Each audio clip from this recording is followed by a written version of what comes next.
Today's going to be not too long of a day, but we have a few things on the agenda. So first off, we're going to continue from the movie times API that we've been building up. We've been using that to learn like basics of Node, Express, and a little bit of Mongo. So we're going to continue from that.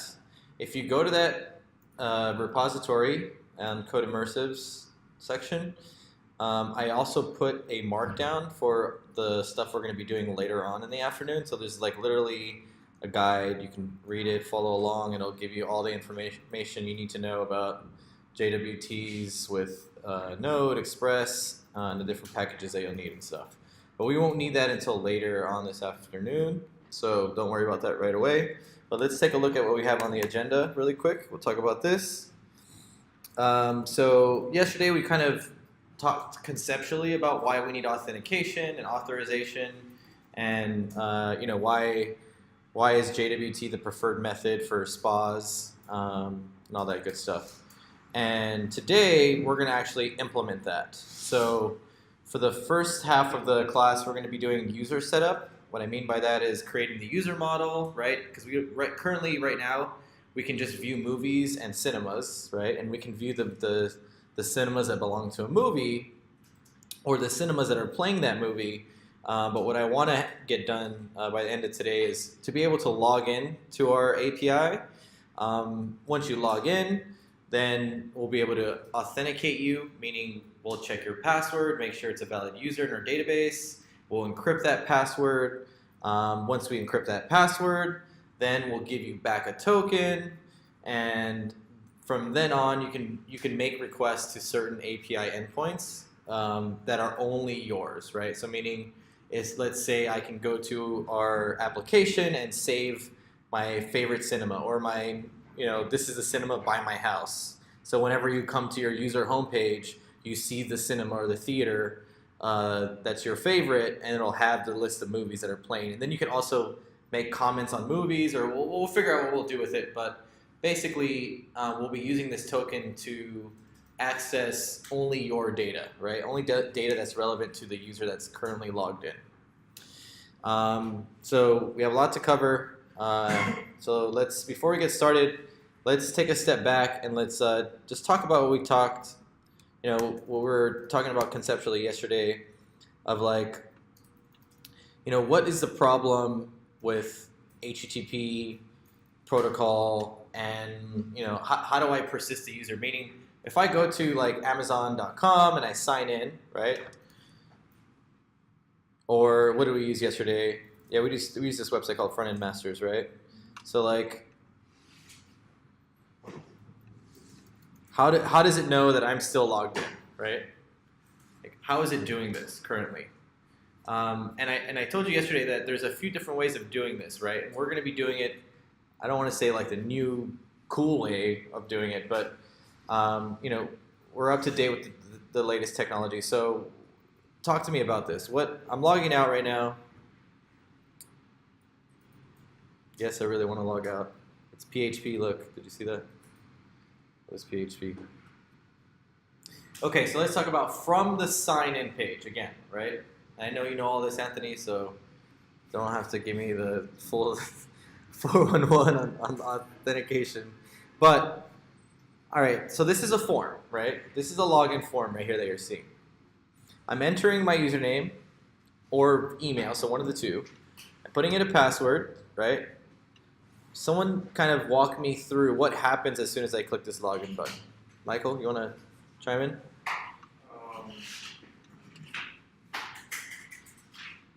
Imagine that you're sending some type of request. Get, or it's a form, right? So what request do I need when I send data? Post, right? So I'm sending a post request. Okay, good. And what's going to be in that? What's the body of the post request? The homepage, next page. No. What data am I sending in the post request? Sorry, you're sending your login credentials. My login credentials, right? Yeah. Database, so they have to like check the database, make sure that Exactly.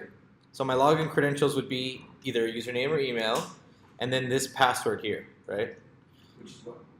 What? This password? Oh, I don't know. It's dragons. It's always dragons. Have you guys ever seen the list of like, do not use these as your password list? No? There's a website that has like keeps track of like the most used passwords. Like 1, 2, 3, 4, 5, 6. Dragons is one of them. Password 1, 2, 3, or what is it? QAZXS, whatever. Like up and down the keyboard. Cool. So I'm sending that post request over, and in the body it has my credentials, right? And that information is sent to the server, and then the server takes that information, does a query in your database, right? Looks at your database, and what's the first thing it looks for? Do I have a user with the username or email? That's the first check, right?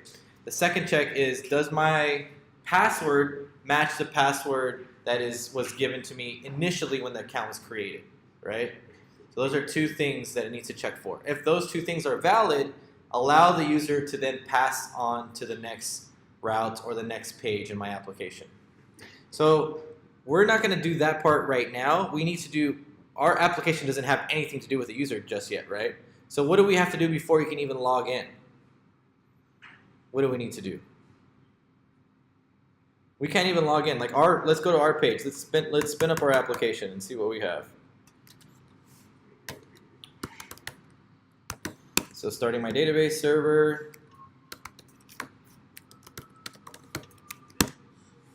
Starting my node server. So we don't have anything to say like, hey, we actually need to sign up. So we need a button that says, hey, like let's sign up to the page. So let's start off there. So our first thing we need to do is create the user model, right? We need to figure out what we're going to store for the user, okay? So we have this models folder. Now it's starting to get pretty big, right? Now we had a movie schema, we have a cinema schema. So now it's time for us to start branching out of this file and create multiple files. The same similar way that we did with the controllers and the routes, right? So let's take some time and create these files. So we're going to need to add 2 more files to the models folder. Can anybody guess what those files would be?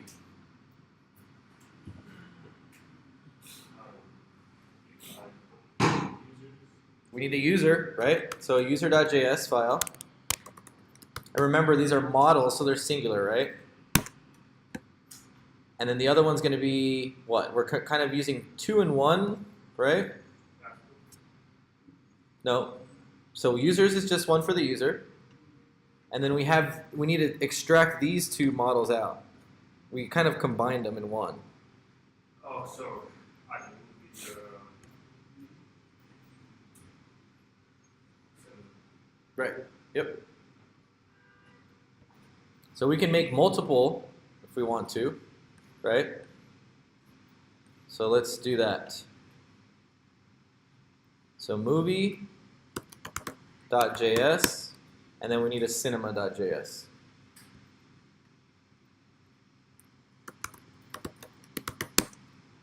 Okay. And then from the index.js, let's just take out what we need for the movie. So I'm just going to copy line 1 all the way down to line 44. And I'm going to put it inside of this movie.js file. So from the index, everything that has to do with the movie, let's take that out and put it inside the movie.js. I'm sorry? No.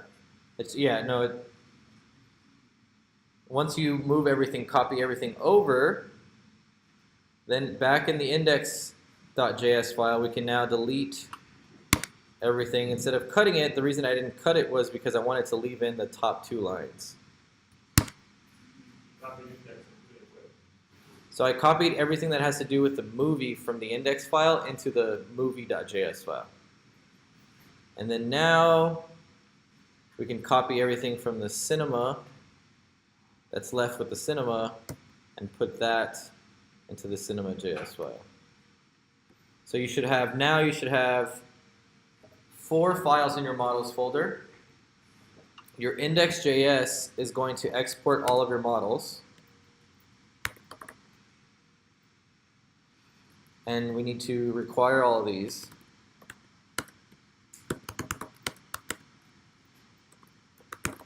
So I'm in the index.js. No, these are all singular because of the model.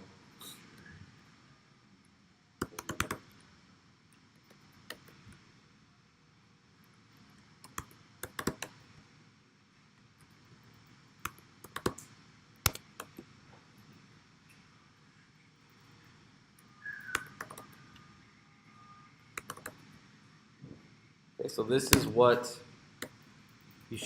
your index.js should look like here. Take some time to take a look at that.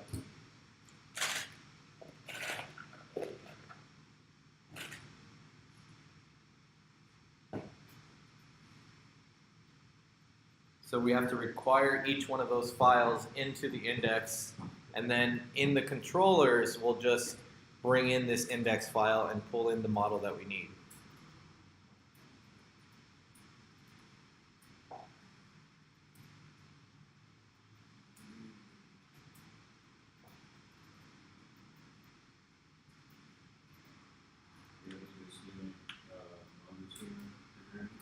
Not in the index, we don't. But in the other subsequent models, we will. So in cinema, we need the schema. In movie, we need the schema. And in user, we will as well. So let's pull that into the user. And then we need to, don't forget to export each one of these models, right?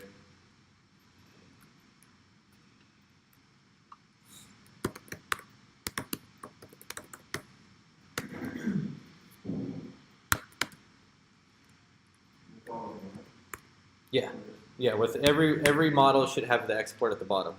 So you can copy these last 2 lines, put that one in the user, even though we haven't made that schema yet. Put user here, user, so the user, and user.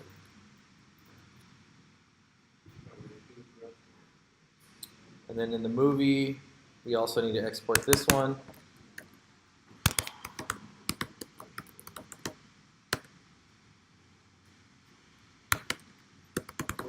You require mongoose, movie, and user?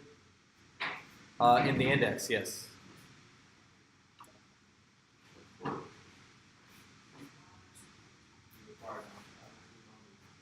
No, you don't need mongoose in the index. Remember, mongoose is only for creating schemas and making models. So in the index, we're not using mongoose at all. We're just kind of combining all our models together in this index file. So you need to require cinema movie and Yes.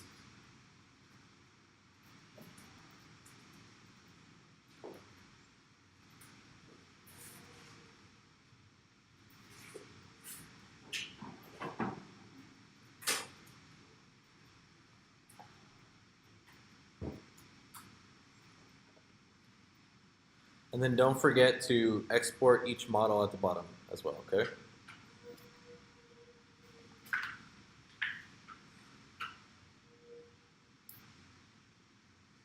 Okay, so now I want to start making this schema. So we're going to call this user schema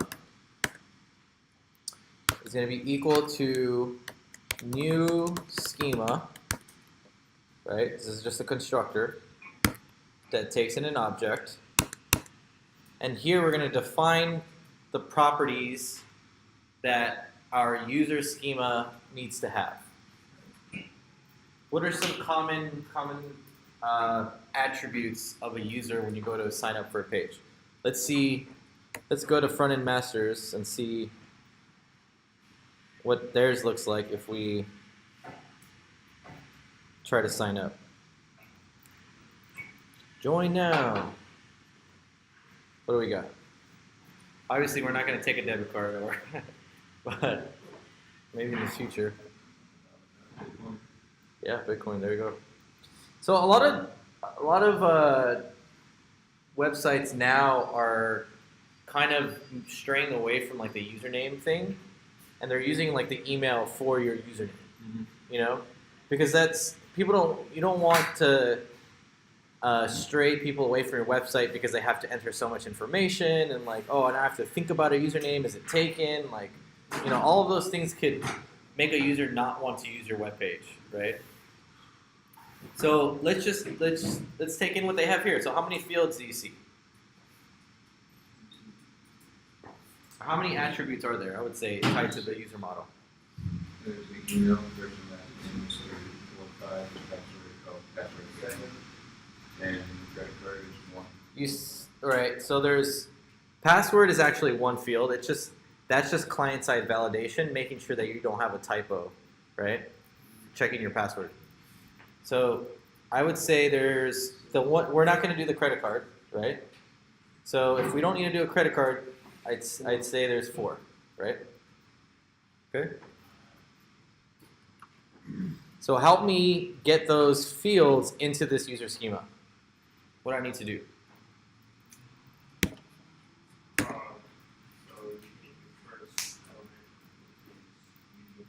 Okay. Email. Okay. Email. And then this is important now, right? So we talked about this a few days ago. What was a concept called that I need to implement in my schema whenever I want something to be there or I want it to be a certain format? Do you remember? What's the concept first? The name of the concept. Validations, right? Remember, we're validating on the server that this information is getting sent correctly from the client. There's multiple validations that I can do in a web application, right? I can do client-side validation, which is what you're seeing on this page, right? Meaning, if I type a password once, and then I type it again, if it doesn't match and I try to submit it, it's going to check on the client first, right? It's going to say these passwords aren't the same, so I'm not even going to send it to the server. So that's client-side validation, right? Then there's server-side validation. Once it passes all the client checks, it's going to send the data to the server, and then the server is going to then check internally, is it in the correct format? Is it an even valid email address, or is it specifically coming from Gmail or the company account? Whatever validations that we implement, it's going to check for that on the server before it does anything to the database. So what we're doing here is called server-side validations, okay? So whenever I want to add validations to a property on my schema, I always have to start off with this object value, right? And this object value has special properties itself that I can add to it that will start implementing validation in my schema. But the first one we need is to say, well, what type of data am I storing, right? So what type of data am I going to be storing in the email? String, okay? And then the next key value pair is going to be, what's another validation we might add? Required, right? Like we want to make sure that when a user signs up, they give me an email. If they don't give me an email, how am I going to ever find them in my database? What else? There's actually going to be a few validations I'm going to add to this, right? Unique. Because I don't want someone signing up with the same email twice, right? Then that means they're trying to have multiple accounts. And there's one last one. We won't implement that right now. Maybe we'll save this for like later as a bonus. But we want to actually make sure it's a valid email, right? Like we don't want someone to just put in a long string that doesn't have an @Gmail or something, right? We don't want someone to put in like shirleybobtemple.com or something. We want to make sure like it checks that it's a valid email domain. Okay. But we won't add that right away. We'll save that as bonus. So this is what we need for now for the email. Now what's another property? name. Well, specifically first name, right? Or F name. Whatever you want, you can type it there. And yeah. So do we need validations on this one? I mean, maybe this is something we really don't care about. It's just we can require it if we want to. We don't have to require it. But I want to show you the different ways that we can do this. So I'm just going to say string here. So either if I want to add validations to my schema, I have to give this object as the property value, right? If I don't, and I just want to say it's just a string value, it might need to be there, might not, I'm not really too worried about it, you can just put string there, and that'll work as well. Well, so first thing, you don't want no numbers, right? Yeah, well, yeah, exactly. So we have to put string, right? Yeah.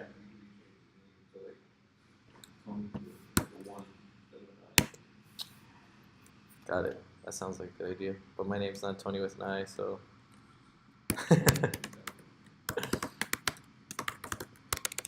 Okay, so we have first name, last name. Now, password. This we probably want some validations done on this one, right? So you can set, that's where you can set your parameters, like no special characters or anything like that. Yeah. You can do that. We can do all of that here. But it's still going to be type string, right? And we're still going to say required true, obviously. And we don't need to put unique true. Like, there might be people using the same password. Like, If you did that, you actually let them know that you found someone else's password. yeah. Actually, this password is already taken. try another password, please. We're not going to need that. So this is what we'll leave this for now. We can also say length. I believe is another property we can add, right? Yeah. And I think it's an integer value, something like that. Let's double check the documentation for Mongoose. I'm not sure off the top of my head.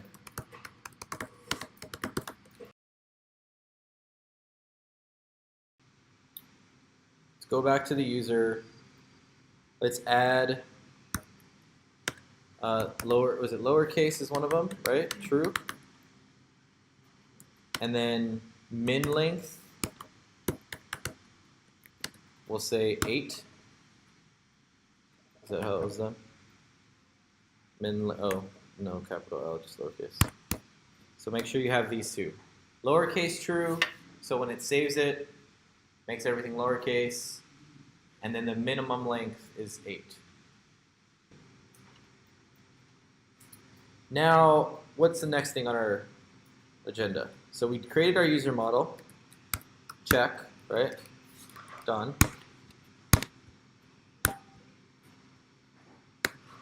Now we need to create our user routes. So we have this routes folder. Let's create a new file in the routes folder. Does anybody need me to push? Yep, okay. So I'm going to make this user routes.js file really quick. And let me just do the setup and then we'll, and then from there we'll start, I'll send it to GitHub. So first we need to make a user's router, right? Which is just creating an object from the Express library. And then eventually we'll have a user's controller, but we didn't create that yet. That's our last step. So I'm just going to add this here and comment it out. And then we're going to export our user's router.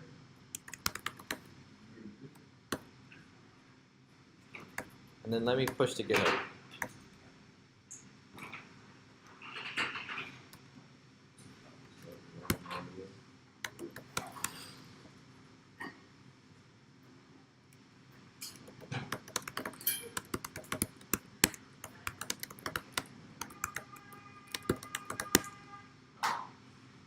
All right, I'll give you guys a few minutes to pull that GitHub down.